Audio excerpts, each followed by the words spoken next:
What's going on YouTube? Welcome to my channel, Money Moves with K. I am K, and today we're going to talk about how to find rental properties for beginners using Zillow. And I'm going to go through step by step how to use these filters in order to find you some rental properties on Zillow. Without further ado, let's get started.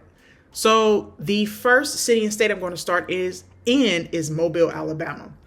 So the reason why I chose Mobile, Alabama is because of the affordability in this area. So the goal here should be to, first of all, you're going to do all of your due diligence on your own, okay? But the goal as you're looking at these properties is to find a property that is affordable, that's subjective, but low enough to where you can handle the mortgage, but more importantly as an investor, so that you can have cash flow. So low mortgage, higher rents, okay? That's what you're looking for, to kind of put it very beginner friendly. Low mortgage, high rents. You also need to take into consideration the down payment, which will help if the home is affordable and is low enough for you.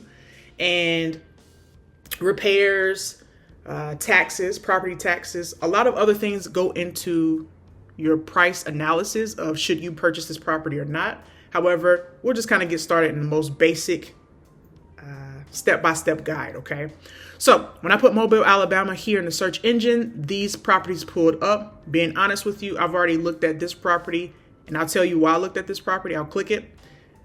I looked at it for a couple reasons. It meets my criteria of what I'm trying to show you. So it's under $150,000. But first, let's back up. Sorry about that. So it says for sale. I have that highlighted. So I want you to know that that will always be highlighted when we're looking at these properties. The budget, I put between $25,000 to $150,000. That's just the reasonable budget that I put in. You can put in whatever is more comfortable for you, especially if you're using a conventional loan or a VA loan. You can use a VA loan, but if you use a VA loan, you do have to use this as your primary residence, okay? Keep that in mind. But if you're using FHA or conventional, you can, FHA you do too, but conventional you can purchase as an investment property, okay? So I put the price range here, $25,000 to $150K, beds and baths. I didn't put anything specific because I want to see everything that it may have. And home type, houses, townhouses, multifamily, everything here. So I didn't modify anything here. When I click more, I did deselect owner posted because I really want to go through an agent with this one to just make sure that we are getting a really good deal. I don't want to haggle for the price. I really want folks to know their numbers, right? And I talked about that in my last video. I'll link it in the description. When you're dealing with for sale by owner folks, or pretty much the owners of these properties, sometimes they don't know the true value of the home, which can be good if you know the true value, but it can be a lot of haggling because they have an emotional connection to the property and they don't want to let it go. All right, so let's go through an agent this time. And that's the only modification that I put. You can click any modification you want. So if you don't want it to be in a 55 plus neighborhood, you can include that, or you can click that. If you have something specific that you're looking for, such as an amenity or a city view, mountain view, whatever the case may be, you put that here. But I didn't put any other modifications outside of deselecting posted by owner, okay? Once I click apply, it'll pull up these properties. So this is how we got here, all right? I'm going to look at this property right here as our example because I want to walk you through something. Most people don't know what to look for when you scroll all the way down. Just follow me and I'll get there. But first, let's look at some pictures. So this property is $99,000. It's 3 bedrooms, 2 baths, 1,290 square feet, and it's a brick home. I'm going to read the description in just a second, and I really want you to go through and check out the description. Of course, you'll do your due diligence on these properties, any property. However, let's look at some pictures real quick and see the style of home. Ooh, I see something. What do you see? I see something in this picture. This right here. That would be something that you might highlight, right? And it could be very well something that can be fixed very easily. And that could give you an advantage of coming in with an even lower price than $99,000. So keep that in mind. Just because you may see an imperfection or something that could be worrisome for you, that's actually, it could be good. Now, if it's a bigger problem than that, then keep that in mind, okay? All right, so scrolling down, and you get the gist of the property. You can see somebody is living here, which is fine. And you have the home here, okay. All right, I see some damage to the wall here.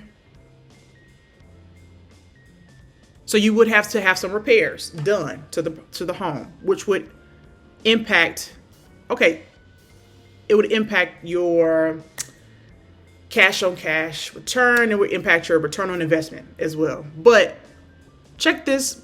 This is the home. This is the subject home. And it's on a end or dead end street. These are properties that are ideal typically for folks. They do like to live on a dead end street, especially if you're renting the home out. That would be kind of cool. Let's go back, and I want to check something really quickly.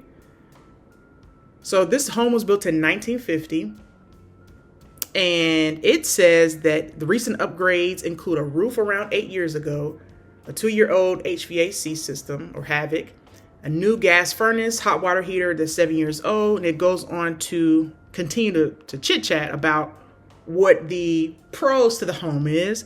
But you see this here, it says buyer to verify all information during due diligence. So that may raise suspicion to you or not, right?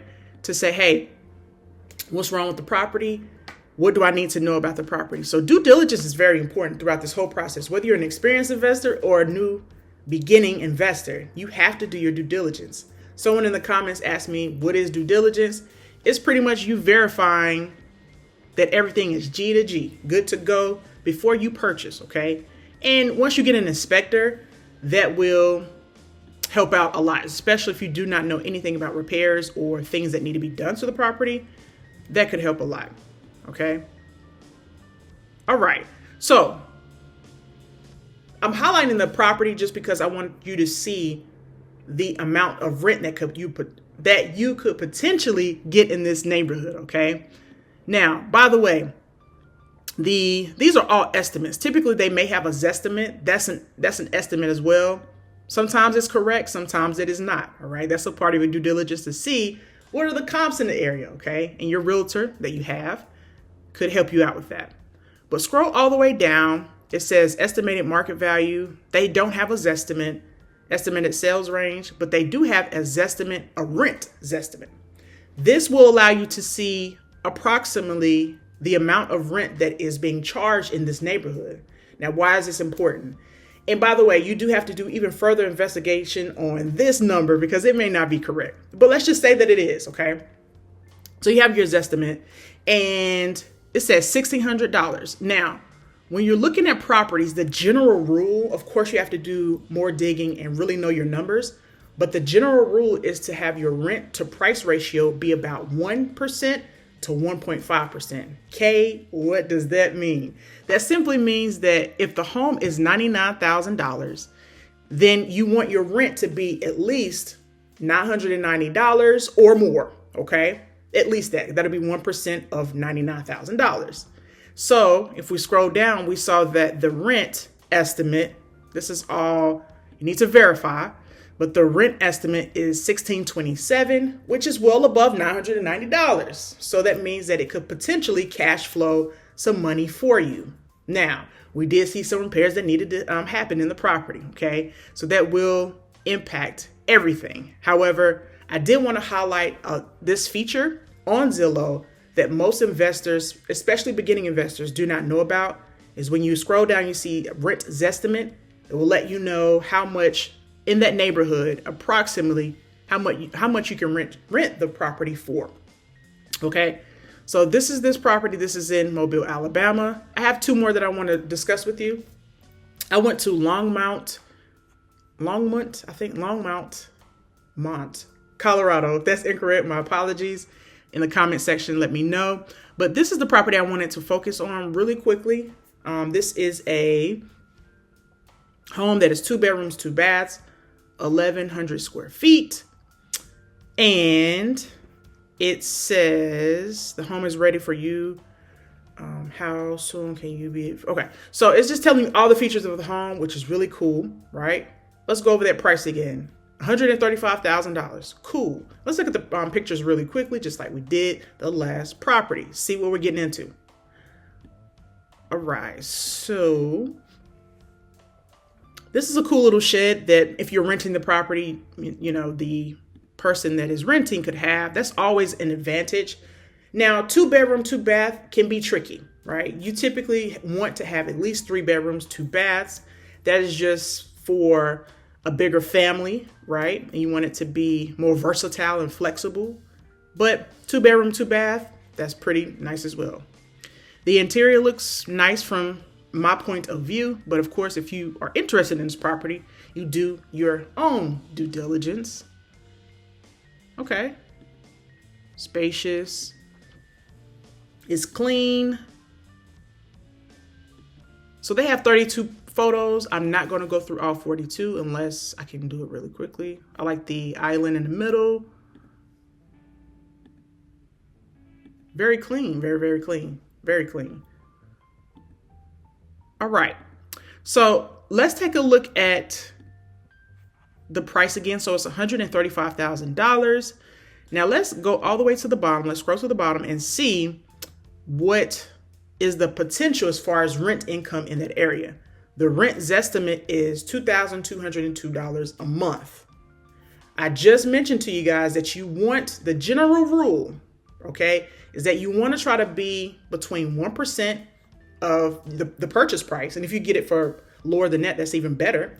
But you want to be at least 1% to 1.5% ish for the rent to price ratio. So in this scenario, 1% of 135,000 is $1,350. Now, this says that the rents are going for $2,000. So that's a little bit of cash flow that you can have in your pocket, okay? Other factors are included into this. Yes, we already know that. Does this property need repairs? That's for you to decide. And you have to take into consideration vacancy, a lot of different things as a landlord. You're not renting anymore. You are now the person that they go to when there's a repair that's needed or something is wrong with the property. They go to you. I would also highly, highly, highly suggest that you have a savings for being a landlord, for being somebody who owns the property and rents it out. Trust me, from experience, you don't want to be in a bind and not have the money on hand to make those repairs. And of course, the CapEx, every single month, you're going to save a percentage of the rent roll or your rent income to put aside for things such as a hole in the roof or a broken faucet. Things happen each and every month, trust me. So keep that in mind. You want to have money on hand in order to tackle those challenges that will come along. They will. All right, so that's Colorado. Let's go to Waco, Texas, and see what we got. So I did the same thing. Mind you, I am just putting in a different city and state, and let's see what pulls up. So this property, this appears to be what I read was a duplex, okay? So every time I talk to new investors, not every time, but most time I talk to new investors, they mention to me that they would love a duplex or a multi-unit. And that's just more problems. That's more toilets, that's more termites, that's more turmoil a lot of times, more tenants that you have to take into consideration. Not everything that you see is sweet. So sometimes it boils down to, it can be a very, very difficult challenge for you, okay? Not to say that it's not to be overcome or you can't overcome it, but yeah, just understand that it's not all peaches and cream, okay? So we go all the way back. They didn't have too many pictures on this listing, and they want $135,000, okay? And it was built in 1957, and it says so on each side is 1 bedroom, 1 bath. You have a private entrance, and they already have a rent roll. So if you are interested in this property, you want to know and have documentation of the rent. You do not want to take the owner's, the current owner's word for it. You don't want to do that because they could say, yeah, I was getting $2,000 a month each side. That already sounds crazy. Just as an example, I don't know if that's what they were getting or not, but you really want the documentation. And if they don't have the documentation, you want to think twice about it. I'm not saying don't go for it, but I am saying just make sure you do your due diligence and make sure that is the rent that they're getting. Plus, there could be issues with the current tenants. If they're late on their payments, those are all issues and problems that are passed to you as the new landlord. So keep that in mind. They say they got the new roof in 2022. Let's look at that roof. That's a potential. It could be. Maybe. I don't know. But let's go down and look at the rent zestimate. Let's see. So the rent zestimate says $1,275 as an estimate. Now, I don't know if that was for, it's kind of hard to determine. Are they saying that that's $1,200 for the entire unit or per unit? Because if it's per unit, that might be something that's a good thing. But if it's below that, then it might not fit within our 1 to 1.5%. However, that's why I'm informing you or suggesting to always ask for the documentation. That will really help you to solidify if this is a good buy or not. All right. That's the end of my video. I truly do appreciate you for hanging around for this amount of time. If you made this far in the video, make sure in the comment section, put Zillow. It allows me to know you made it this far in the video, and I truly do appreciate it. Until next time, guys, you stay blessed. Peace.